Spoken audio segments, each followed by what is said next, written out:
তেল দিলাম, একটু আলুর দম করব, দেখতে থাকো বন্ধুরা।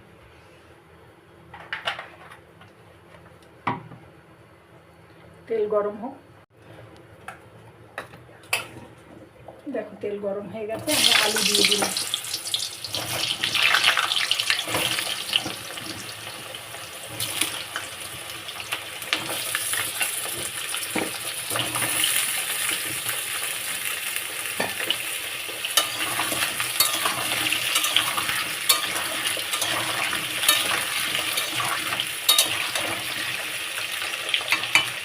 এখন ভাজতে থাকি, তারপরে আমি একটু লবণ দিয়ে দিলাম, অল্প একটু হলুদ দিয়ে দিলাম। এটা এবারে আস্তে আস্তে ভাজতে থাকি, লাল করে ভেজে নেব। দেখো আলু ভাজা হয়ে গেছে, একদম ছাঁকা তেলে ভাজা হয়ে গেছে। এবারে আমি আলুগুলো নামিয়ে নেব।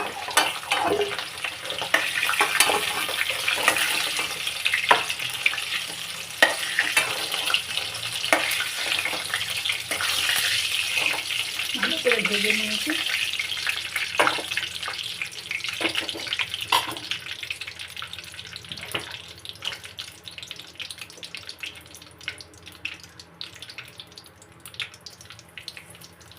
লঙ্কা দিলাম,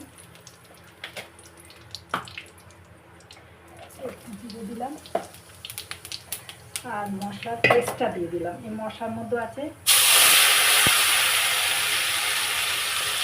অনেক রকম মশলা আছে, আমি বলে দিচ্ছি।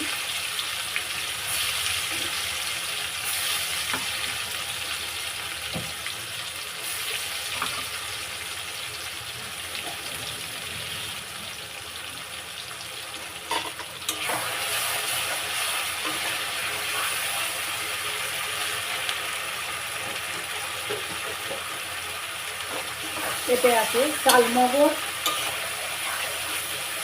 একটু পোস্ত, কাজু, তারপরে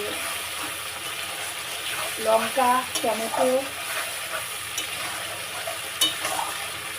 একটু আদা দিয়ে ভালো করে পেস্ট করে নিয়েছি। এইবারে পেস্টের মধ্যে লবণ দিলাম, লবণ আগে ভাজায় দিয়েছি, আবার এখন আলু ভাজাই দিয়েছি, আবার মশলা কষা একটু হলুদে দিলাম, লবণ আর হলুদ একসঙ্গে দিয়ে দিলাম।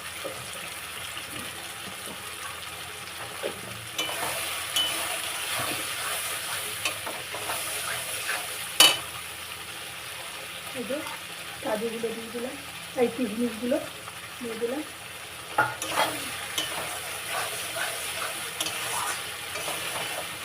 ওটা তেলের উপর দিয়ে দিলে ভালো হতো, কিন্তু ভুলে গেছি, তাই আমি মশলাটা করেই দিয়ে দিলাম। কষতে কষতে হয়ে যাবে।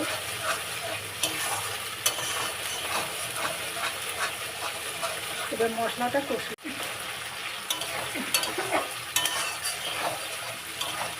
দেখো মশলা কষা হয়ে গেছে, তেলও বেরিয়ে গেছে। এবারে আমি এর মধ্যে আলু যেগুলো ভেজে রেখেছিলাম ভালো করে, সেগুলো দিয়ে দেবো।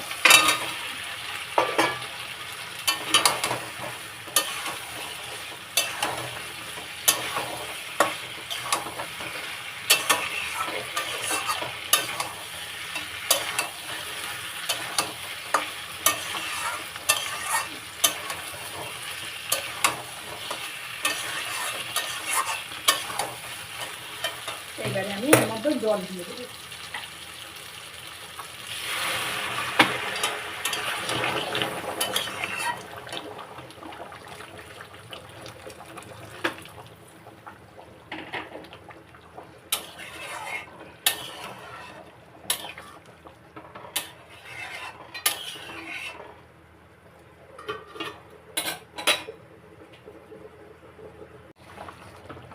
দেখো আলুর দম হয়ে গেছে, একটু ঝোল থাকবে, এটা টেনে নেবে, এটা অনেকটা ঝোল টেনে নেবে। গ্যাস কমিয়ে দিলাম, একটু ঘি দিয়ে দিলাম, আর একটু কাসুরি মেথির গুঁড়ো দিয়ে দিলাম। এরপরে আমার আলুর দম কমপ্লিট। দেখো এই আলুর দম করেছি।